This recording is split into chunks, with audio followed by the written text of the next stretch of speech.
నమస్తే. ఇవాల్టి వార్తలకు స్వాగతం. వర్మ, నీకు బుద్ధుందా? చంద్రబాబు నాయుడు మాట నిలబెట్టుకోడని అప్పుడే చెప్పాను కదా.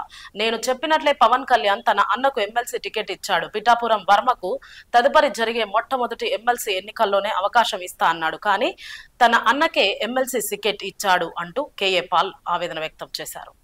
నేను చెప్పినట్టే పవన్ కళ్యాణ్ చేశాడు. అన్నైన నాగబాబుకి ఇచ్చేశాడు ఎమ్మెల్సీ. మరి చంద్రబాబు నాయుడు గారు టీడీపీ తరఫునే కదా ఇచ్చారు. ఏం చెప్పారు వర్మకి పిఠాపురంలో?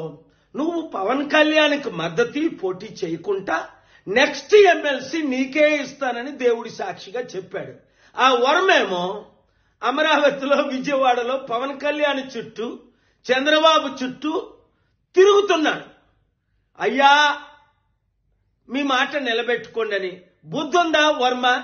వాళ్ళ మాట నిలబెట్టుకోరని అప్పుడే చెప్పాను కదా. మరి ఈ మధ్యని పిఠాపురం మాజీ వైసీపీ ఎమ్మెల్యే దొరబాబు ఎవరోట మళ్ళీ జనసేనలో చేరాడు. నాకు అర్థం అవట్లేదు.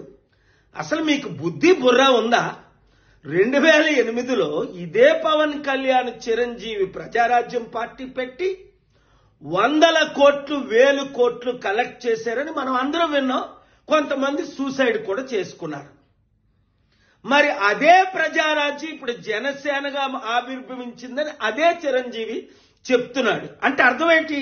అదే పాలసీలతో వచ్చే ఎలక్షన్ లో మరలా మేము 100,000 కోట్లు కలెక్ట్ చేస్తాం, మా కుటుంబం మాత్రం ఎమ్మెల్సీ, మంత్రి, ముఖ్యమంత్రి పదవులు అనుభవిస్తాం.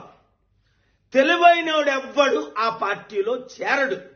మూర్ఖులు, గుడ్డోలు, బుర్రలేనోళ్ళు మాత్రమే చేరుతారు. అందులో ఇంకా జనసేన గాని టీడీపీ గాని మన లైఫ్ లో గెలుస్తుందా? 9 నెలలకే చాప్టర్ క్లోజ్.